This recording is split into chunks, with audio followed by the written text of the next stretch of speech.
L'affaire Sweet Beauty entame son dernier virage. Le doyen des juges, Maham Diallo, a transmis un avis de clôture aux avocats et au parquet dans cette affaire de viol qui oppose Ousmane Sonko à Adji Sarr. C'est pour observation avant de clôturer le dossier. Le maître des poursuites a un délai de 3 jours pour faire ses observations. Les Sénégalais vont bientôt savoir la suite que la justice va réserver à cette affaire. Mais une partie de la presse annonce que le procès tant attendu va bientôt débuter. Quoi qu'il en soit, le leader du Parti des Patriotes africains du Sénégal pour le travail, l'éthique et la fraternité, PASTEF, semble tenir le bon bout. Ousmane Sonko va-t-il éviter la prison dans l'affaire Sweet Beauty qui l'oppose à Adji Sarr?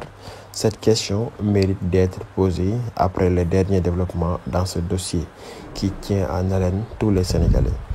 Les audios versés par le marabout de la victime présumée sont une aubaine pour le maire de Ziguinchor. Ces éléments sonores qui ont atterri sur les réseaux sociaux blanchissent le patriote en chef aux yeux des Sénégalais. On y entend 2 voix attribuées à Baye Mbaye MC et Adji Sarr revenir en détail sur comment ils ont profité des vices de Sonko pour le piéger. La fuite de ces audios et la fausse grossesse de Adji Sarr ont complètement décrédibilisé la victime aux yeux des Sénégalais. Adji Sarr s'isole de jour en jour.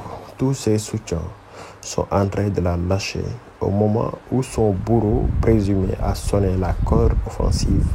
Françoise Lengueye a pris ses distances. Kaliphone est parti après son petit séjour en prison.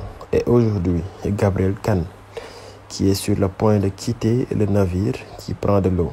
Le dernier post Facebook de la féministe et son entretien avec Ousmane Tounkara en dit long sur ses véritables intentions.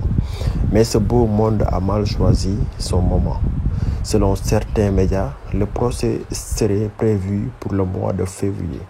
En tournant le dos à leur protégé, ils viennent de donner à Ousmane Sonko une chance inouïe. Le leader de PASTEF est devenu un intouchable dans cette affaire. Ses soutiens estiment qu'avec les derniers développements de cette affaire, le juge ne peut que déclarer un non-lieu, car l'accusatrice est passée aux aveux dans les instruments déposés sur le bureau du doyen des juges.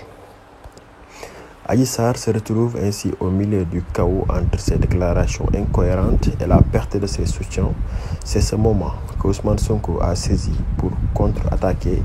Le leader de PASTEF continue de traquer les personnes au cœur de son complot. Serigne Bassirou Gueye a été la première cible du maire de Ziguinchor. Selon le patriote en chef, l'ancien procureur est l'un des responsables des 14 morts de mars 2021, raison pour laquelle il a porté plainte contre lui. Mais l'actuel président de l'Office national de lutte contre la corruption, OFNAC, n'est pas la seule personne à qui Sonko a distribué une plainte. Ousmane Sonko compte aussi traquer maître Pape Samba Sow Digabi. Ce beau-frère de Mamour Diallo est présenté comme étant l'auteur supposé de la plainte d'Adji Sarr contre Ousmane Sonko pour viol.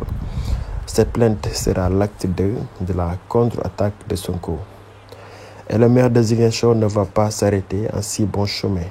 Il a promis de traquer toutes les personnes qui sont au cœur de cette affaire. Comme quoi, il compte se venger de toutes les personnes qui ont traîné son nom dans la boue. Mais si réellement toutes les personnes dans les éléments sonores de MC Niasse sont dans le coup, la liste de Sonko sera exhaustive. Cette traque des comploteurs place Adji Sarr dans une très mauvaise position. Si Ousmane Sonko arrive à déconstruire la thèse du viol, il serait tenté de s'en prendre à sa victime, car une fausse accusation est un délit passible de sanctions pénales. Et son bourreau présumé est le genre de personne qui ne laisse rien passer. Mais le maire de Ziguinchor n'est pas exempt de reproches. Ousmane Sonko est coupable d'avoir bravé le couvre-feu, de s'être rendu au Sweet Beauty, donnant ainsi à ses adversaires l'arme pour l'abattre. Rien que pour cela, il reste coupable, car il a trahi l'espoir que beaucoup de Sénégalais avaient placé en lui.